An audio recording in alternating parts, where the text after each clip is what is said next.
A UN Development Programme survey shows biases against women haven't improved over the last decade and gender inequality is stagnant. Almost 9 out of 10 men and women surveyed still hold fundamental biases against women.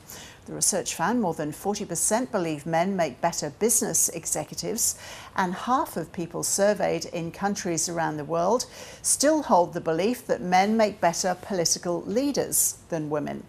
The report also found a quarter of respondents believe it is justified for a man to beat his wife. A professor of politics at the University of New South Wales, Annesley, says she's not shocked at the findings. I was really disappointed, but also not surprised by the survey. I think we always expect that progress is going to be made, but what we often find is that we can change the rules, we can change policies, but actually it's much slower for people's attitudes or behaviours or values to change. That bit's much, much stickier. And so I think it doesn't surprise me that we're not seeing progress over the last decade. If we want to see progress, we need to have action on a kind of everyday basis to really keep pushing away at these biases that exist in the day-to-day basis. And I think the other thing that we need to keep in mind is that progress isn't linear. So sometimes we see progress backtracking, and that can happen if there's a crisis or if there's conflict or if there's kind of backtracking in democratic principles.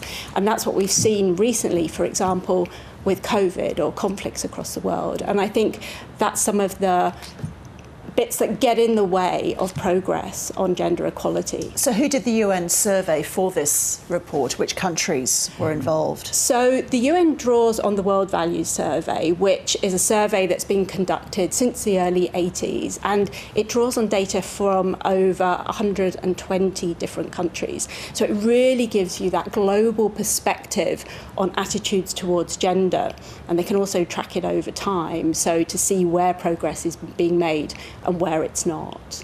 Were there women who held some of these beliefs as well as men, Claire? Yeah, so the attitudes are not strictly about men thinking one thing and women thinking the other. Gendered biases, gendered views are really deeply entrenched. And that's because of decades of us organising our societies or our polities or our business institutions in certain ways. That said, there are some really, shocking data in the findings. You mentioned a couple. I think the one that really shocked me was that 25% of people think it's okay for a husband to beat his wife. Or another one that really shocked me was about a quarter of people have experienced intimate gendered violence. And those are, the kind of attitudes or beliefs that it takes a very, very long time to really erode and change. So the UN put together a table of attitudes. Which country has the lowest gender bias? It's a really, really good question. So what they did, they scored countries according to politics, economics, education, and what they call physical factors as well. So, whether or not women have physical integrity.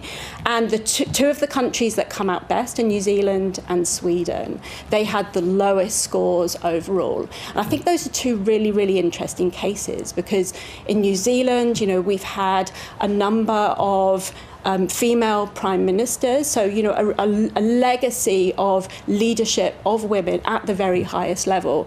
And in Sweden, that's a country where for decades and decades they've been investing in the welfare state, in more gender equality, in the institutions of its society, its education, its politics. So you can see from those two examples some of the ways in which change can come about. Where does Australia sit? Well, the good news is Australia sits quite close to New Zealand and Sweden, not far behind.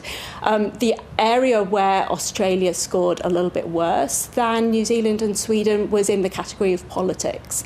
And so that really gives us a sense that in Australia there's still work that we can do to break down some of the biases that exist in politics and to make sure that politics is inclusive and respectful and safe for women as well as men.